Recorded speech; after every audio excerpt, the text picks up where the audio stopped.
don't usually do live streams sitting in the chair outside, but I'm doing one today. I'm just going to wait until I see some people. Don't see any people yet.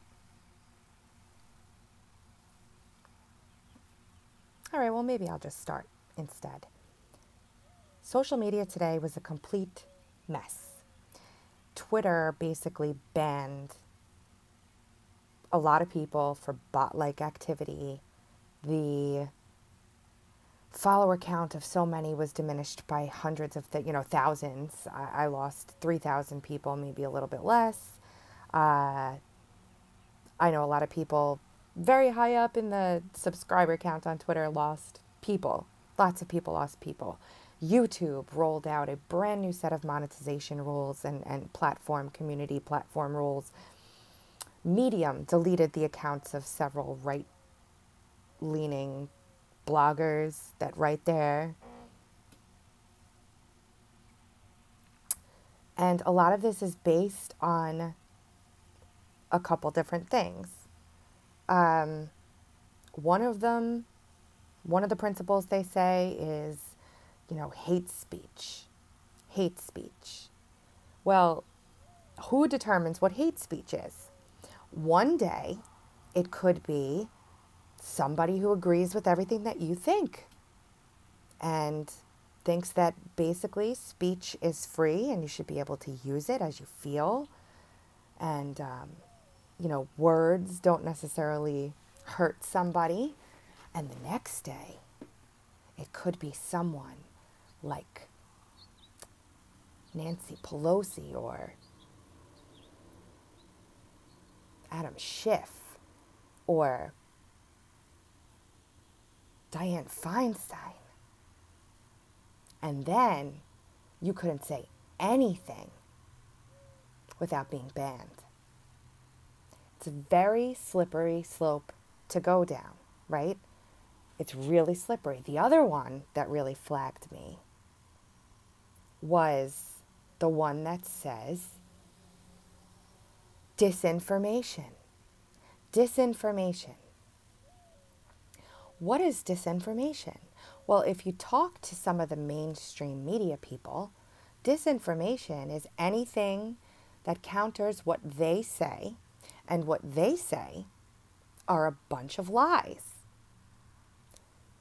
But they'll determine what disinformation is. So the people that are running the platform will determine what is disinformation, what standard is placed on that. How do you, as a user of the platform, contest something like that? Do you have to plead a case? Do you have to present evidence? Is there any appellate process? Or is this just a blanket statement? That's not true. For a very long time, I'll use a different example. The photo of the inauguration, right? The mainstream media posted it, and there was no one there. And then all of a sudden, we find out that that's not true. That was disinformation. Who is going to keep those people? Who's going to hold those people accountable? Nobody, because the, quote, establishment view right now on all of these platforms leans in the favor of those people who are making the claims that it's disinformation, even though it's true. Even though it's true. This is why I always stress that giving more power to a central government or to a company or to any institution is never a good idea. Because while there may be people in power that you agree with right now, tomorrow there may be people in power that you do not agree with. And then they will take your rules that you just so happily signed onto, and they will flip them around, and they will shove them back in your face. So it's a problem. It's a problem. Now, let's talk about YouTube for a second. Every single video that I do, every one of them, is demonetized immediately within the first 15 to 20 minutes. Sometimes a little bit longer, it all depends. But it gets demonetized. I have to submit the video for a manual review.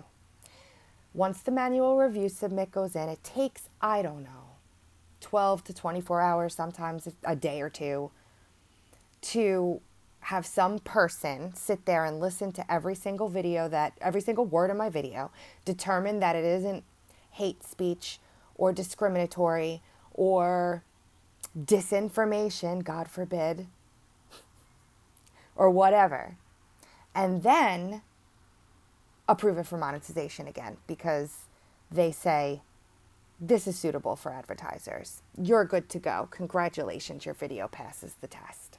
And 9 times out of 10, there are videos I have that are not monetized.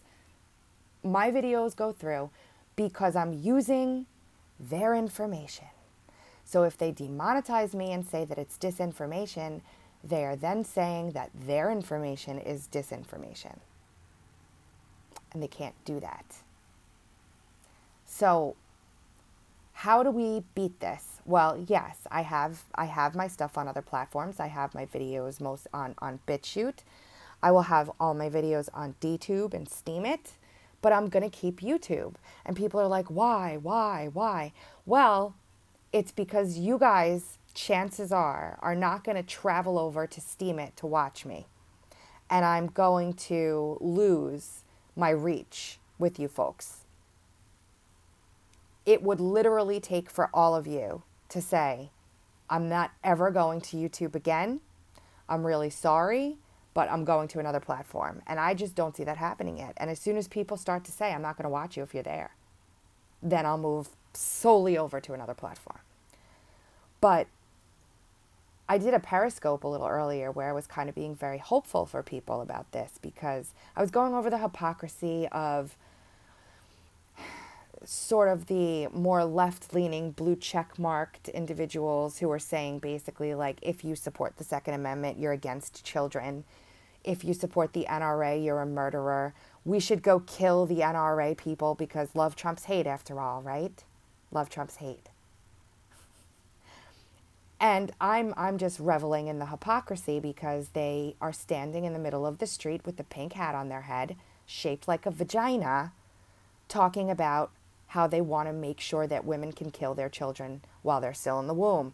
And to me, it's hypocritical. You can't care about kids if you're willing to kill them while they're in your belly.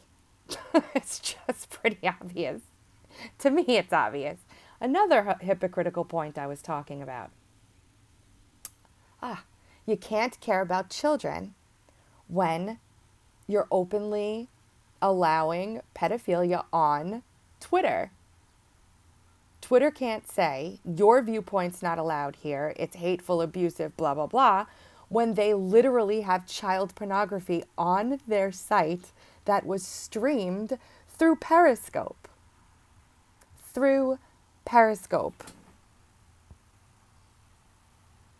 Literally. That they don't take down. They can't care about children when there are authors in their publications penning articles about how pedophilia should be accepted and normalized in society. But yet they're screaming at Americans who appreciate their Second Amendment for what it is and want to maintain it and keep it for the reasons it was put forth, which are to fight against them. Leaders in government who get so freaked out when we organize and activize that they literally send letters on congressional stationery to private companies asking them to investigate us as Russian bots. Hundreds of thousands of people tweeting are all Russian bots. I don't know. So now, because it's the flavor of the day, it's been so crazy all over social media today. Because it's the flavor of the day. Everybody's coming out, with a lawsuit. Mike Cernovich has got a lawsuit. I know Roger Stone is in the midst of a lawsuit. I would sign. I've been treated very fairly by YouTube, honestly. So I really have been treated fairly by them. They have not demonetized me for no reason. Today there was a big glitch. I don't know that it's back yet, but honestly, I'm not sure if my monetization is back yet, but they, you know, for the most part, have treated me fairly. Yeah, they yank tens of thousands of subs from me every now and again, yes. But other than that, I've been treated fairly. So I would consider signing on to a class action lawsuit should one come about. Same thing with Twitter. I lose my followers on Twitter all the time. It's like they can't. But meanwhile, they're doling out blue check marks to the virtue signalers on a consistent basis with no questions asked. And then these comments rise to the top, so you guys feel like you're in the minority. You're in the minority. And to the person who said if you're demonetized, you're doing it wrong, that is so ass backwards. And you don't understand how YouTube works at all if you're saying something like that. Quite honestly, okay? If I'm demonetized on YouTube, my YouTube videos are set in a little cage somewhere in the Wild West where nobody effing sees them, okay? If I'm demonetized, that's what happens to me. If I'm monetized, YouTube is promoting my videos to normal everyday people that are walking around, watching YouTube, watching slime videos, whatever they're watching, because they're making money off of the clips. They're making money off of the clicks, okay? That's how YouTube works, and if anybody tells you differently, they're wrong, and don't challenge me on facts. If you know anything about my channel up until now, you know. Don't challenge me on facts, because I got them. Anyway, so the blue check marks rise up, and you see the blue check marks under every single, you know, thread, all the nasty, negative, divisive things, the way the media splits us into several different groups and starts having us fight against one another, and all the things that go on. All the things that go on. The problem is that we're very loud and we're very angry. Okay? What I want to try to do is take that anger and channel it into action. And what do I mean by action? I mean organized campaigns, organized events, organized boots on the ground, organized information spreading. People with a lot of money can go ahead and sue if they want, and if it's if it's a class action and you have a valid concern or gripe with one of these platforms, then by all means. I'm a libertarian, so it's hard for me to differentiate between, you know, a private business's rights, like the bake the cake scenario. I don't appreciate government intervention. It's not something that I ever advocate for. I will never change my mind. So it's a touchy subject. However, when there is outright discrimination, it's a different story. If person B, who's a minority in quotes, is allowed to say something, but if I said it, I would be targeted or penalized, that's different. That's different. So that's a different story. So what I try to do in the midst of all this is, okay, keep focused on information. Keep screaming from the rooftops about my march. For goodness sakes, please, guys, get out to Washington. Come to D.C. on April 7th. I am so sick and tired of seeing all of those people get bussed in and paid. They're not even there organically.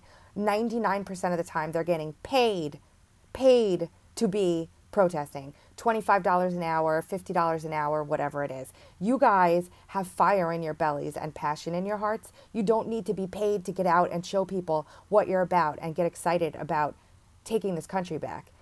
It's simple. It's simple. April 7th, operationjustice.us is the website. There are discounted rates, discounted rooms there for you guys, several different hotels to look at. If you don't want to go to DC, that's fine too. Just sit behind your keyboard or wherever you are and hope that it works. It may. We got released the memo done. We won the election with it. So maybe it'll continue to work and we don't have to do anything. But I can't keep just sitting here. I can't. So we need to do something. and I'm venting. This is a venting live stream. How often do you guys see me sit here and put the camera on my face and vent? Like very, very few times. So that's what I'm doing. We have so much to be proud of, so many things that we're doing, so many things that we're accomplishing, even though you will have a percentage of our quote movement that will say nothing's happening, no one's going to jail, no one's getting arrested. That's fine. Everyone's entitled to their opinion, but we are affecting massive amounts of change. Okay? There's no time to be fighting amongst ourselves. Those people don't fight amongst themselves. They don't fight amongst themselves. They grab some ridiculous issue that doesn't make any sense. They champion themselves around it, and they're always laughing and smiling and you know, hating on people that disagree with them. Meanwhile, we have real issues that we're all for, and we fight amongst ourselves like children. It's ridiculous. It needs to stop. Needs to stop. Seriously, we have too much to do. We have way too much to do. Anyway.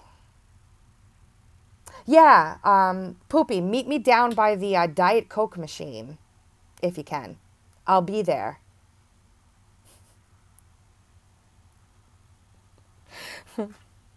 I love it. I love it. It's great. It's good. Anyway, I was glad to talk to you guys today. I'm going to hop off of here now and get going. But seriously, the social media thing is really frustrating, but keep focused, keep doing things, keep teaching your neighbors, keep teaching your friends, stay positive. And if you have a bunch of fire in your belly, get yourself a bus ticket or a plane ticket, or drive yourself if you're within a day to DC on April 7th. And let's just get together and do something for once. Okay? Thank you guys. Love you so much. Talk soon.